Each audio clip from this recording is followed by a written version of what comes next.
There was a time when I first started to understand the true magnitude and scope of the archive that it would make a huge impact on the world. But I think even thinking about in Hong Kong what the likely outcome would be, or even the best case scenario outcome would be, we really didn't dream that it would be this intense and sustained of a global debate, and that's what's made it so gratifying. And yet you almost passed on the entire story. Right. It wasn't so much that I passed on it. It was that when Edward Snowden was contacting me, he could only speak to me in an unencrypted environment. And for reasons that in retrospect are quite rational, he was unwilling to really share with me anything about what he had or who he was. And so without his doing that, these were these very vague missives asking me to drop what I was doing and install sophisticated programs. And without his sharing with me something about who he was, I never had the motivation to do it. So you're right, though. I did almost lose out on the story. And when you first met him, you were surprised by Edward Snowden's youth. You were expecting someone at the end of their career taking a huge risk.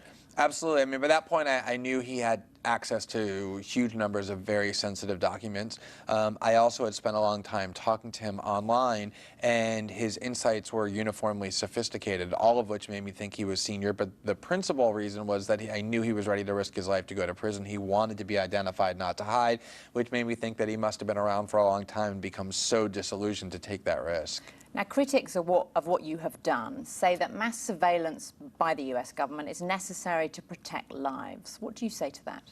The point of 9/11 was that the U.S. government failed to detect the plot, not because they hadn't collected enough, but that they had collected so much that they didn't even know the meaning of what they had.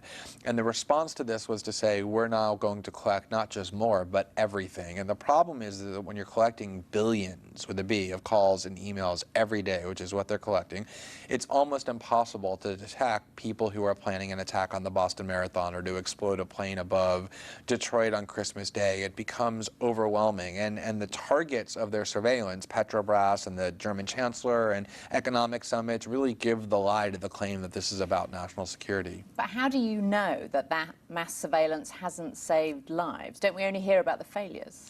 We know because the people who have access to all of the secret information, people like Democratic Senators Ron Wyden and Mark Udall, who are on the Senate Intelligence Committee, the President's own advisory panel who studied this in a classified setting, the federal court that ruled it unconstitutional, all have said that the NSA is incapable of identifying any actual terrorists that they were able to apprehend as a result of these programs. There's just zero evidence for it and no specific cases where it happened. But would you accept that some degree of surveillance is necessary? Sure. I don't think anybody in the world that I've ever heard, and I've been writing about these issues for a long time, takes the position that there's no legitimate surveillance. The question is, are you surveilling the people where there's evidence to believe they're actually engaged in wrongdoing, or are you surveilling entire populations in a suspicionless context? And it's the latter, which is what makes it so disturbing. Well, President Obama has announced changes to the NSA program in the wake of your revelations. What do you make of the changes?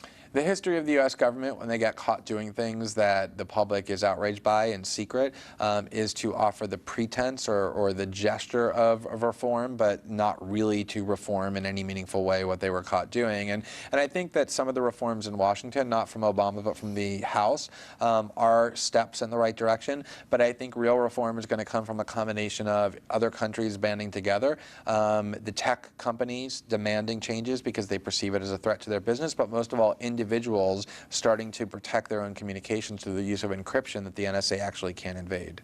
You talk to Edward Snowden all the time. Does he have any regrets? He does not have a single regret. He's probably the most self-actualized and tranquil person I know in my life. Is he worried about being in Russia, though? A government where recently they asked bloggers to register.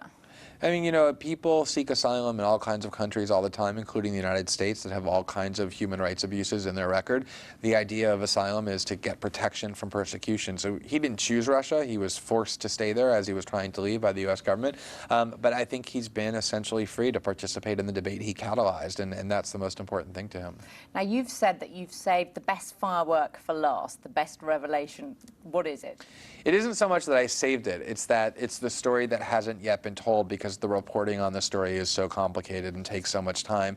And, you know, I can't obviously talk about the story before it's ready. I'd love to break the news here on this set. But the question that is missing from the surveillance debate so far are things like exactly who have they targeted for domestic spying? What kinds of people do they consider sufficient threats to read their emails? Are we going to be surprised by the answer, do you think? I think so. I think it's going to help inform the debate in a very serious way. Glenn Greenwald, thank you for being with us. Thank you very much for having me.